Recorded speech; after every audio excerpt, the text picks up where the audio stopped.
Brought to you by V-Guard, co powered bye Sensodyne.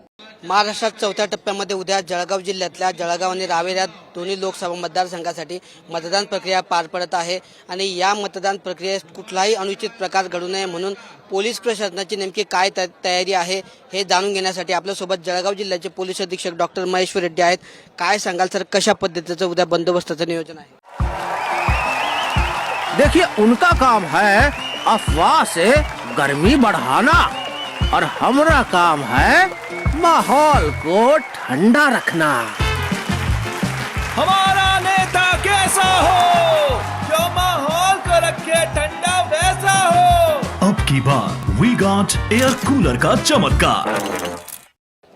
उद्याचा voting दिवशीच्या बंदोबस्तासाठी आपल्याकडनं एकूण 2 ॲडिशनल एसपींचा बंदोबस्त आहे आणि त्याच्यासोबत 9 डीवायएसपी दर्जाचे अधिकारी आहे आणि जळगाव जिल्ह्याचा अधिकारी 120 आणि बाहेरून 70 असं एकूण जवळपास 200 अधिकारी बंदोबस्तमध्ये लावण्यात आलेला आहे आणि जळगाव जिल्ह्याचे कर्मचारी 2550 आणि बाहेरच्या जिल्ह्याचा बाहेरून आलेला बंदोबस्त 2360 असं एकूण अंदाजे 5000 कर्मचाऱ्यांचा बंदोबस्त देखील लावण्यात आलेला आहे आणि सर्व आणखीन आपल्याकडं 3000 होमगार्डचा बंदोबस्त पण आहेत आणि त्याच्यासोबत आपल्याकडे 5 कंपनीचा सीआरपीएफ आणि एसआरपीएफचा 5 कंपनीचा एकूण आपल्याकडे बंदोबस्त आहे।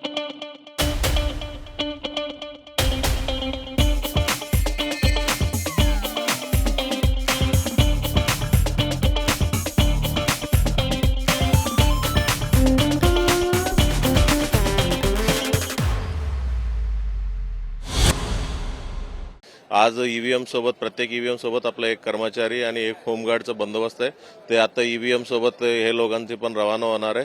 जिथं उद्या वोटिंग होते त्या बूथवर पोहोचतील आणि ते उद्या पूर्ण वोटिंग प्रक्रिया झाल्यापर्यंत तिथेच थांबतील आणि या ईव्हीएम सोबत परत ही लोक येणार आहे आणि त्याच्या आणखीन 100 मीटरचा वर आणखी काही लोकांना आम्ही बंदोबस्त लावलेला आहे। जिथं जास्त बूथ आहेत एका लोकेशनवर तिथं जास्त लोकांना 100 मीटरसाठी आणि क्यू मेंटेन करण्यासाठी या गोष्टी मेंटेन करण्यासाठी बंदोबस्त लावलेला आहे आणि जिथे जिथे सेन्सिटिव्ह आहे त्या ठिकाणी आपला सीआरपीएफच्या सीएपीएफच्या सेक्शन हाफ सेक्शन्स या पद्धतीने त्यांना बंदोबस्त लावण्यात आलेला आहे।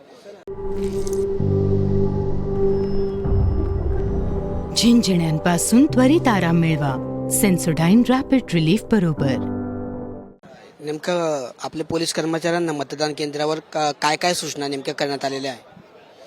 पोलीस कर्मचाऱ्यांना मतदार केंद्रावर म्हणजे आपलं मतदार केंद्राच्या बाहेर जे डोरवर आपला पोलीस कर्मचारी राहील आणि जे कोणी आतमध्ये जे वोटर्स आहेत त्यांनाच तिथं अलाव करणार आहे आणि जे माणसं तिथं वोटिंग रिलेटेड काम आहे त्यांनाच अलाव करणार आहे आणि त्याच्यासोबत जे 100 मीटरच्या आतमध्ये कोणत्याही माणसानं मोबाईल अलाउड नाहीये आणि कोणताही आक्षेपार्थ अलाउड नाहीये। या गोष्टीवर त्यांनी लक्ष देऊन या गोष्टीचा सिक्युरिटी ऍस्पेक्ट आपला लोक बघतील।